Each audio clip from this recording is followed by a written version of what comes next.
Bonjour, bienvenue dans cette nouvelle vidéo et la phrase qui me touchait est: je souhaite que tu prospères en toutes choses comme prospère ton âme. Et oui, car ce sont l'âme, le siège des émotions qui souvent déterminent l'extérieur, c'est-à-dire le physique. Les émotions sont à l'intérieur et là, derrière, eh bien, cet arbre me parlait de cette phrase parce que quelque part, c'est parce qu'à l'intérieur, il était rongé et en mauvais état qu'à la première tempête, l'extérieur s'est écroulé. Mais évidemment, parfois, on ne se rend même pas nécessairement compte que l'intérieur est en mauvais état.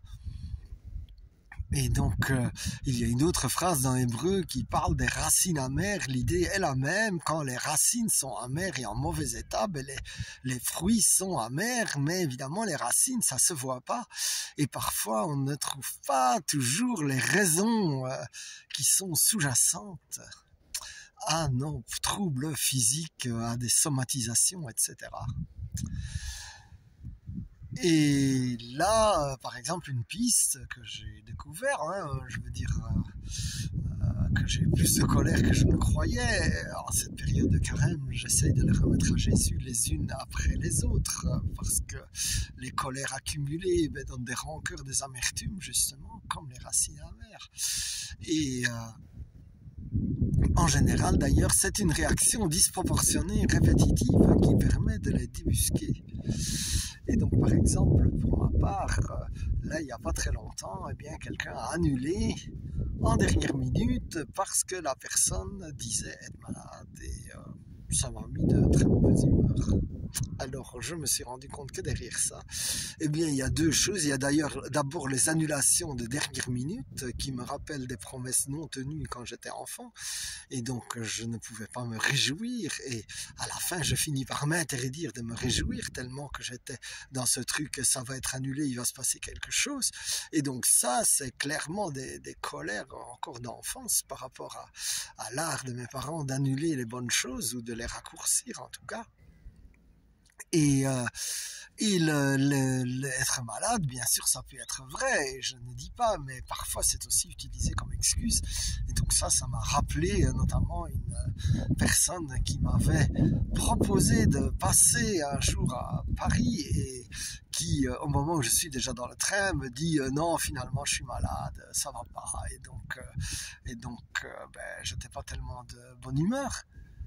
Et encore moins, d'autant plus quand le soir, j'ai vu qu'elle était parfaitement bien. Et donc, du coup, les excuses, à la limite, je préfère que les gens me disent la vérité et qu'ils me le disent un peu à l'avance, quoi. Et donc ça, je vois que ça me laisse encore des colères que je remets à Jésus. Alors, mon frère, ma sœur, tu as peut-être des réactions disproportionnées que tu ne comprends pas, mais qui en fait se relayent par rapport à quelque chose d'autre. Et je prie pour que justement ces choses intérieures cachées, eh bien, le Seigneur te les révèle et qu'il vienne les toucher, les guérir, puisque quand ton âme sera guérie, eh bien, le corps, il va suivre. Amen, amen, amen. Bye bye les somatisations, bonjour les somatisations de maladies, etc. Bonjour les somatisations de bénédictions, parce que maintenant je me convertis, je tourne mes pensées et je me réjouis des chances et des bénédictions que j'ai eues, comme cette semaine, grâce à mon fils qui voulait voir un copain à Lille. Eh bien, j'ai eu une merveilleuse journée, j'ai été invité, reçu comme un VIP, et c'était vraiment la joie. Alors ça, c'était un cadeau que si mon fils ne m'avait pas poussé, je n'aurais peut-être pas eu. Donc je me réjouis, je suis dans la gratitude et je somatise la bénédiction. Eh bien, pour toi aussi, mon frère, je prie que tu puisses te réjouir et somatiser la bénédiction